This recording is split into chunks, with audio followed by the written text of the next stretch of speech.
오늘의 말씀은 요한복음 16장 14절입니다. 그가 내 영광을 나타내리니 내 것을 가지고 너희에게 알리시겠음이라. 사랑하는 여러분, 우리는 자기 자신을 드러내야 살아남는 시대에 살고 있습니다. 말을 잘해야 하고 이미지를 관리해야 하고 나의 가치를 설명해야 합니다. 내가 어떤 사람인지, 무엇을 이루었는지, 얼마나 매력적인지, 얼마나 괜찮은 사람인지 끊임없이 보여주어야 합니다. 심지어 신앙생활에서도 우리는 은근히 자신을 드러내고 싶어 합니다. 나는 믿음이 있는 사람이다. 나는 헌신적인 사람이다. 나는 은혜를 많이 받은 사람이다. 나는 영적으로 깊은 사람이다. 우리는 하나님을 말하면서도 사실은 나 자신을 증명하고 싶을 때가 많습니다. 기도하면서도 내 경건을 확인하고 싶고, 봉사하면서도 내 필요성을 느끼고 싶고, 말씀을 배우면서도 내 지적 우월함을 붙들고 싶습니다. 이것이 인간 마음의 깊은 문제입니다. 우리는 하나님을 예배하도록 지음받았지만 실제로는 나 자신이 중심이 되고 싶어 합니다. 하나님이 영광 받으시는 세계보다 내가 의미 있어 보이는 세계를 더 원합니다. 그런데 오늘 예수님은 성령의 사역을 한 문장으로 말씀하십니다. 그가 내 영광을 나타내리니. 성령님께서 오시면 무엇을 하십니까? 성령님은 자신을 드러내지 않으십니다. 성령님은 우리 자신을 크게 만들지 않으십니다. 성령님은 그리스도의 영광을 나타내십니다. 이것은 우리 시대의 자기 표현 문화와 완전히 다른 길입니다. 세상은 말합니다. 너 자신을 드러내라. 복음은 말합니다. 그리스도의 영광을 보라. 세상은 말합니다. 너의 진짜 모습을 찾아라. 성령님은 말씀하십니다. 그리스도 안에서 내가 누구인지 보라. 여기서 성령님께서 하시는 일을 구체적으로 살펴봅시다. 첫째, 성령님은 자신이 아니라 그리스도를 드러내십니다. 예수님은 성령님을 가리켜 그가 내 영광을 나타내리라고 말씀하십니다. 성령님의 사역의 중심은 예수 그리스도입니다. 이것은 매우 중요합니다. 왜냐하면 우리는 성령님을 자주 오해하기 때문입니다. 성령님의 역사를 단지 강한 감정, 특별한 체험, 신비한 현상 혹은 종교적 열정으로만 생각할 때가 있습니다. 물론 성령님께서는 우리의 감정을 움직이시고 때로 특별한 방식으로 역사하시며 교회에 능력을 주십니다. 그러나 성령님의 가장 깊고 본질적인 사역은 예수님을 영화롭게 하는 것입니다. 성령 충만이란 무엇입니까? 내가 더 대단한 사람이 되었다고 느끼는 것이 아닙니다. 내 영적 경험을 자랑하게 되는 것도 아닙니다. 성령 충만은 그리스도가 더 아름답게 보이는 것입니다. 십자가가 더 깊어지고 은혜가 더 달콤해지고 죄가 더 미워지고 예수님의 사랑이 내 마음을 더 강하게 붙드는 것입니다. 성령님께서 역사하시면 우리는 자기 자신에게 덜 사로잡히고 그리스도께 더 사로잡힙니다. 내 믿음의 크기보다 그리스도의 신실하심이 더 크게 보입니다. 내 헌신의 정도보다 그리스도의 순종이 더 놀랍게 보입니다. 내 실패의 무게보다 십자가의 은혜가 더 무겁게 느껴집니다. 만약 이것이 사실이라면 영적 성숙은 자기 확대가 아니라 자기 망각입니다. 나를 계속 들여다보며 나는 괜찮은가? 를 묻는 삶에서 그리스도를 바라보며 그분은 얼마나 충분하신가? 를 묻는 삶으로 옮겨지는 것입니다. 우리의 문제는 자존감이 너무 낮기만 한 것이 아닙니다. 때로는 자존감이 너무 높아서도 아닙니다. 더 깊은 문제는 우리가 끊임없이 자기 자신에게 집중한다는 것입니다. 자신을 미워해도 자기중심적일 수 있고 자신을 자랑해도 자기중심적일 수 있습니다. 자기 혐오와 자기 과시는 겉으로는 반대처럼 보이지만 둘 다 중심에는 나가 있습니다. 성령님께서는 우리를 그 감옥에서 꺼내십니다. 성령님은 우리의 시선을 우리 자신에게서 그리스도께로 돌리십니다. 둘째, 성령님은 그리스도의 영광을 우리 마음의 실제가 되게 하십니다. 그가 내 영광을 나타내리니. 여기서 영광은 단순히 빛나는 분위기나 종교적 장엄함을 의미하지 않습니다. 성경에서 영광은 하나님의 무게, 아름다움, 가치, 참됨이 드러나는 것입니다. 예수님의 영광은 어디에서 가장 분명히 드러났습니까? 요한복음에서 예수님의 영광은 역설적으로 십자가에서 드러납니다. 세상은 십자가를 수치와 실패로 보았지만 하나님은 그곳에서 사랑과 의와 은혜의 영광을 드러내셨습니다. 십자가에서 우리는 하나님의 거룩을 봅니다. 죄가 결코 가볍지 않다는 것을 봅니다. 동시에 하나님의 사랑을 봅니다. 죄인을 포기하지 않으시는 사랑을 봅니다. 십자가는 말합니다. 너의 죄는 내가 생각하는 것보다 훨씬 심각하다. 그리고 동시에 말합니다. 너를 향한 하나님의 사랑은 내가 상상하는 것보다 훨씬 깊다. 성령님께서는 이 십자가의 영광을 우리 마음의 실제가 되게 하십니다. 우리는 복음을 압니다. 그러나 자주 복음을 느끼지 못합니다. 예수님이 나를 사랑하신다는 말을 알고 있지만 사람에게 거절당하면 그 사랑은 멀어집니다. 내 죄가 용서받았다는 교리를 알고 있지만 실패한 날에는 수치심이 더 크게 말합니다.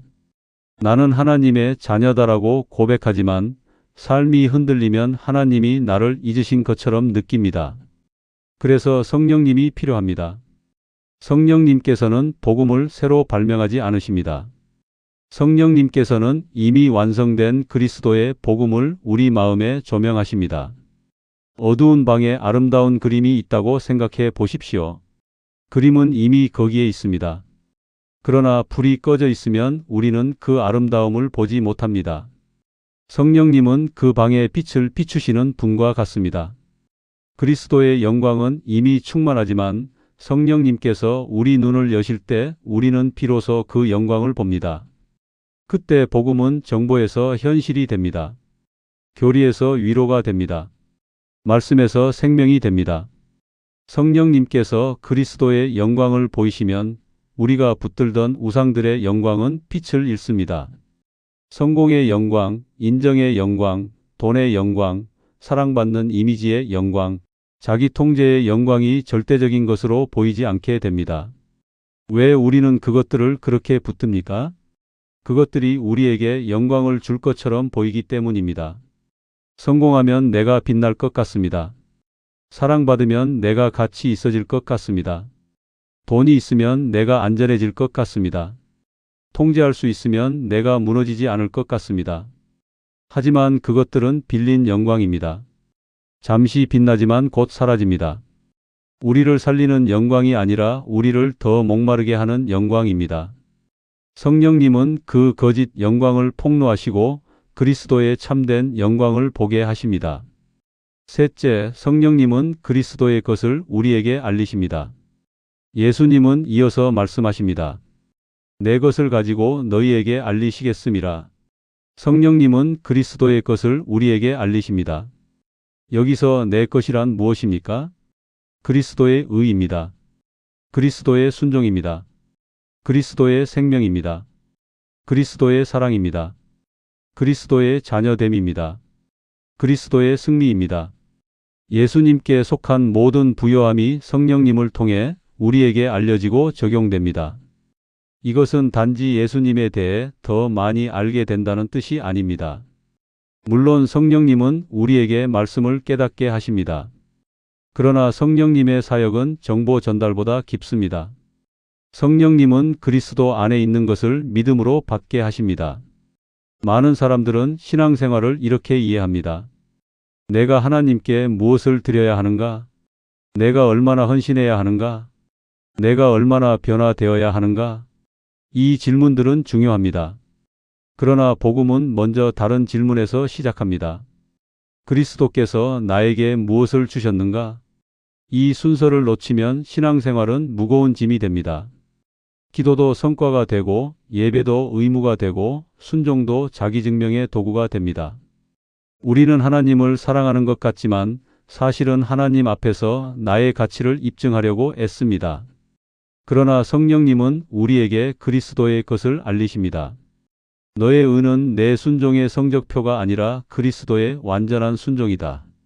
너의 정체성은 사람들의 평가가 아니라 그리스도 안에서 받은 자녀됨이다. 너의 미래는 내 통제력에 달린 것이 아니라 부활하신 주님의 손에 있다. 너의 죄책감은 내가 해결해야 할 부채가 아니라 그리스도께서 십자가에서 지불하신 빚이다. 이것을 알 때 우리는 변합니다. 복음은 우리를 수동적으로 만들지 않습니다. 오히려 가장 깊은 순종을 가능하게 합니다. 왜냐하면 더 이상 사랑받기 위해 순종하지 않기 때문입니다. 사랑받았기 때문에 순종합니다. 더 이상 인정받기 위해 섬기지 않기 때문입니다. 이미 그리스도 안에서 받아들여졌기 때문에 자유롭게 섬깁니다. 넷째, 성령님은 자기 중심의 삶에서 그리스도 중심의 삶으로 우리를 옮깁니다. 이제 우리는 이 말씀 앞에서 자신에게 물어야 합니다. 나는 무엇의 영광을 보고 살아가는가? 무엇이 내 마음에 가장 크게 보이는가? 무엇을 잃으면 내 존재가 흔들리는가? 무엇을 얻으면 내가 비로소 괜찮아질 것이라고 믿는가? 이 질문들은 우리의 우상을 드러냅니다. 누군가는 성공의 영광을 봅니다. 그래서 실패하면 자신이 사라지는 것처럼 느낍니다. 누군가는 관계의 영광을 봅니다. 그래서 거절당하면 존재 전체가 무너집니다. 누군가는 도덕적 우월감의 영광을 봅니다. 그래서 다른 사람을 판단하며 자신을 세웁니다. 누군가는 자기 자율성의 영광을 봅니다. 그래서 누구에게도 의존하지 않으려 하지만 결국 깊은 외로움에 갇힙니다. 성령님께서는 이런 우리를 정죄만 하려고 오신 것이 아닙니다. 성령님은 더 큰 영광을 보여주시려고 오셨습니다. 회개란 단지 나쁜 일을 그만두겠습니다가 아닙니다. 회개는 내가 영광으로 여겼던 거짓된 것들에서 돌아서는 것입니다. 내가 마음으로 예배하던 것들, 나를 구원해 줄 것이라 믿었던 것들, 그리스도보다 더 실제적으로 붙들었던 것들을 내려놓는 것입니다. 믿음이란 단지 종교적 동의를 하는 것이 아닙니다. 믿음은 성령님께서 보여주시는 그리스도의 영광을 바라보는 것입니다. 주님, 제가 붙든 영광들은 저를 살리지 못합니다. 그러나 예수님의 영광은 저를 살립니다. 십자가의 사랑, 부활의 생명, 아들의 의, 그 영광이 제 참된 소망입니다. 그리고 자유가 옵니다. 그리스도의 영광을 보면 성공은 더 이상 나의 구원자가 아닙니다. 그러므로 나는 성실히 일할 수 있지만 일의 종노릇하지 않습니다. 그리스도의 영광을 보면 사람의 인정은 더 이상 나의 의가 아닙니다. 그러므로 나는 사람을 사랑할 수 있지만 사람의 평가에 의해 파괴되지 않습니다. 그리스도의 영광을 보면 내 실패는 더 이상 내 최종 이름이 아닙니다. 그러므로 나는 회개할 수 있지만 절망하지 않습니다. 이것이 성령님께서 하시는 일입니다. 성령님은 우리를 자기 중심의 감옥에서 건져 그리스도 중심의 자유로 옮기십니다. 결론, 성령님께서 보이시는 한 분. 사랑하는 여러분, 성령님께서 오시면 무엇을 하십니까? 예수님은 분명히 말씀하십니다. 그가 내 영광을 나타내리니. 성령님께서는 우리에게 더 강한 자기 확신을 주시는 것보다 더 깊은 일을 하십니다.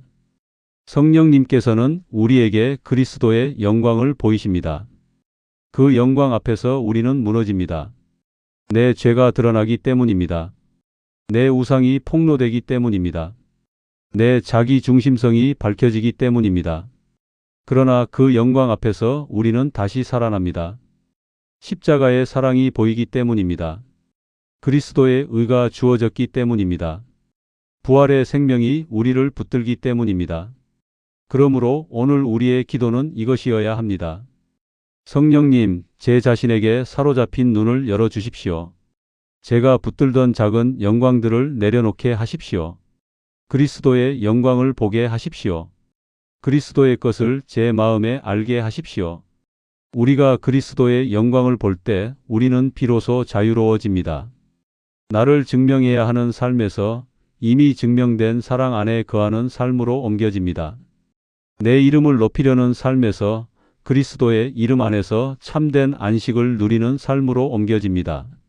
성령님은 우리를 우리 자신에게로 데려가지 않으십니다. 성령님은 우리를 그리스도께로 데려가십니다. 그리고 그리스도를 볼 때 우리는 마침내 알게 됩니다. 우리가 찾던 영광은 내 안에 있지 않았습니다. 세상의 인정 안에도 있지 않았습니다. 오직 십자가에 달리시고 부활하신 예수 그리스도 안에 있었습니다. 성령님께서 오늘도 그 영광을 우리에게 나타내십니다.